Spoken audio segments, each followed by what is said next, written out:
Are you aware that the Roman Catholic Church has admitted to at least 11,000 separate sexual assaults of Roman Catholic priests upon innocent children? Let me say that again. 11,000 separate sexual assaults against innocent children by the priests of the Roman Catholic Church. At least 4,300 priests are involved. 11,000 acts of child sex abuse in the Roman Catholic Church. At least 4,300 priests are involved. Certain characteristics that you look for in children before molesting them? In children, yes, but more I also looked at their families. You told this child to remove her bottoms, her knickers, and to put her big finger inside herself, go in and out faster and faster.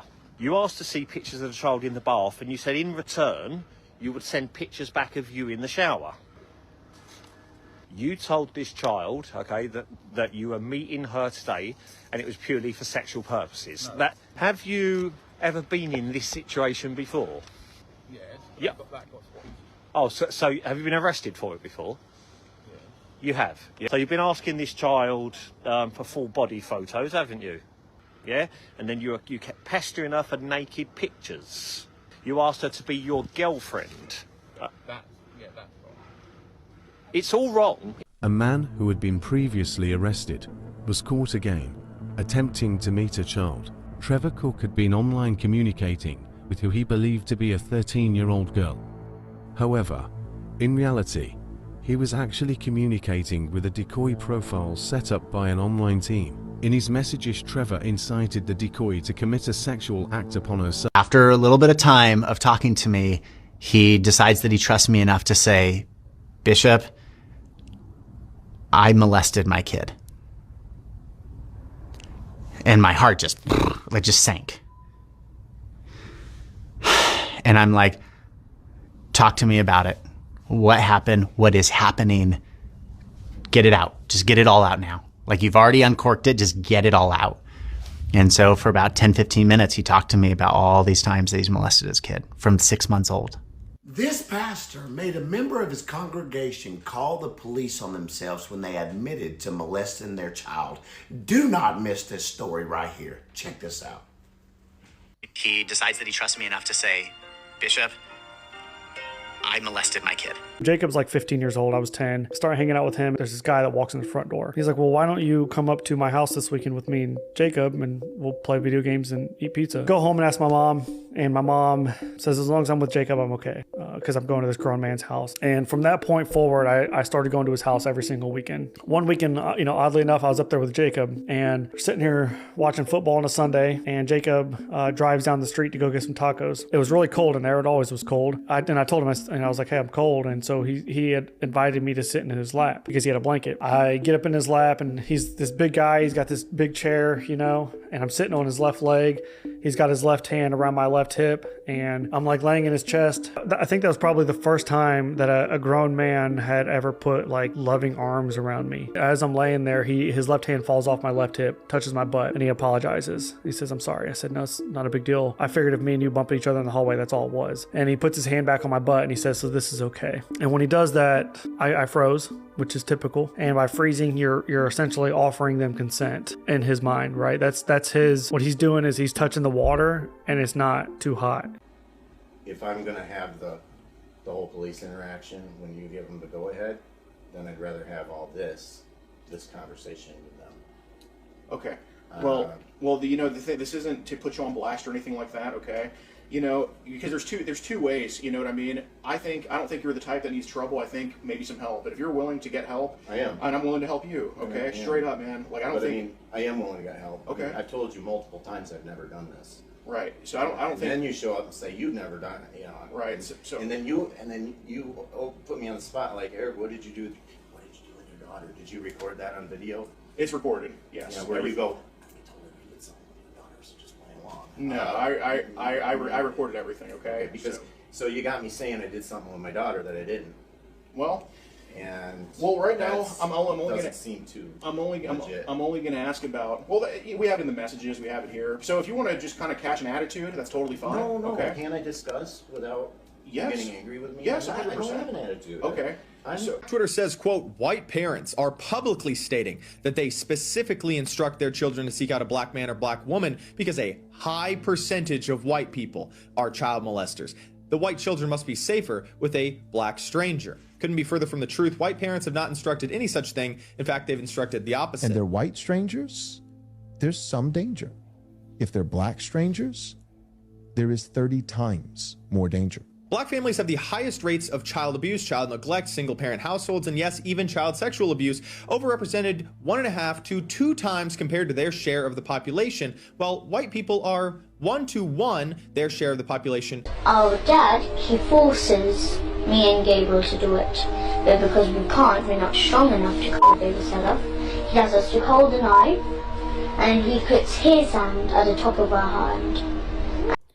You know, ladies and gentlemen, some behaviors are very, they are very bad. Like it's something that if you've had or if you've seen, you just close your eyes and you start shivering and you start asking yourself, is this really a better place for even kids?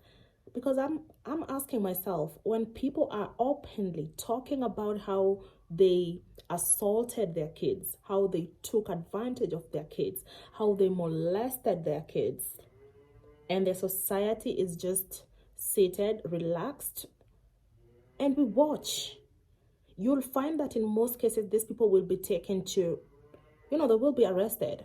But I'm like, to what point are these people being set free? And if they are set free, yes, I know, maybe most of you, the lawyers, they're going to come to me and tell me like, even a murderer has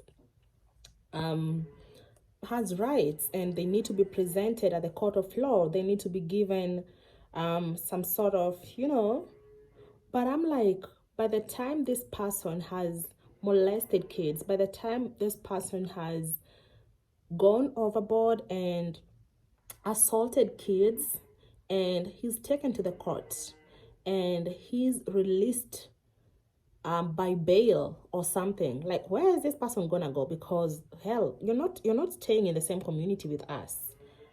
Because our kids, our younger sisters, our younger brothers are going to be safe in such environment? Something that you should be checking into, because this is very bad, guys. This week we are talking about these Epstein files, and it's crazy. It's crazy because the white men are openly talking about how they assaulted their kids. And I'm like, are these people like married? And if they are, what is the life balance of their spouses and all that? And the most diabolical, rather the most disturbing thing is that these people, most of the time, they claim that they are like mentally disoriented. And I'm like, you're mental, apart from everything you could do in this world, like going to destroy a property, maybe hitting a wall, or maybe just chopping stuffs. Your mental disability took you to a kid, took you to your child. It's crazy. It's crazy because even them, they cannot be able to explain. And I'm like, what does the court of law do about this? What are some of the restrictions? Because if you release this person and you bring him back to the society, people are not going to be safe. Children are not going to be safe. Like, we are in a point where you cannot leave your child alone, even with the institutions. And the most disturbing fact about it is, we normally know that the church is supposed to be like a very holy place. It's it should be the safest place on earth. But you see, even the priests themselves, they are taking advantage of these small kids. And you're like, right now, if you take a data on how many people even go to church, you will not convince people that church is a good place, because it's not protecting what we believe in. disturbing, right? So ladies and gentlemen, on this particular video, we've seen how people confess on how they take advantage of their kids. And I'm even like wondering, by the time you record yourself and you say those kind of stuffs, like what is going through your mind? Because this is beyond being mad. This is beyond being, crazy.